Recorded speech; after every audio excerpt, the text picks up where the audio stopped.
Apa sih itu cerpen? Cerpen adalah suatu karya sastra pendek yang menceritakan kisah cerita dari suatu tokoh yang di dalamnya terdapat permasalahan serta solusi dari masalah tersebut. Sama halnya seperti karya tulis lainnya, cerpen juga memiliki ciri-ciri khusus yang berfungsi sebagai pembeda antara teks yang lainnya. 1. Ceritanya jauh lebih pendek dibanding dengan novel. 2. Memiliki jumlah kata kurang dari 10.000 kata atau tidak lebih dari 10 halaman. 3. Cerita yang diceritakan biasanya bersumber dari kehidupan sehari-hari. 4. Dalam cerpen hanya menceritakan intisari dari cerita tersebut, bukan kisah detail para tokohnya. 5. Dalam cerpen tokoh akan dihadapkan pada suatu permasalahan atau konflik yang pada akhirnya akan menemukan penyelesaian dari konflik tersebut. 6. Pemakaian kata yang sederhana sehingga mudah dikenal pembaca.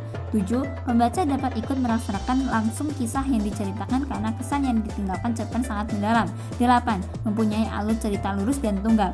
9. Pendalaman tokoh sangat sederhana. 10. Biasanya hanya menceritakan satu kejadian atau peristiwa saja. Unsur-unsur dalam teks cerpen dibagi menjadi dua, yakni unsur intrinsik teks cerpen dan unsur ekstrinsik teks cerpen.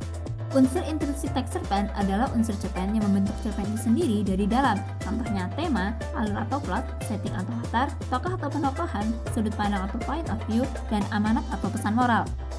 Unsur ekstrinsik merupakan sebuah unsur cerpen yang membentuk cerpen itu sendiri dari luar, yakni latar belakang masyarakat dan latar belakang pengarang. Latar belakang pengarang meliputi riwayat hidup pengarang, psikologis, dan aliran sastra. Struktur teks cerpen dibagi menjadi 4, yakni orientasi, rangkaian peristiwa, komplikasi, serta resolusi. Ciri kebahasaan yang menonjol teks naratif, khususnya cerita pendek fiksi, adalah sebagai berikut. Sudut pandang pencerita, beberapa dialog dimasukkan, kata benda khusus, uraian deskriptif yang rinci, penggunaan majas, serta penggunaan pertanyaan retoris.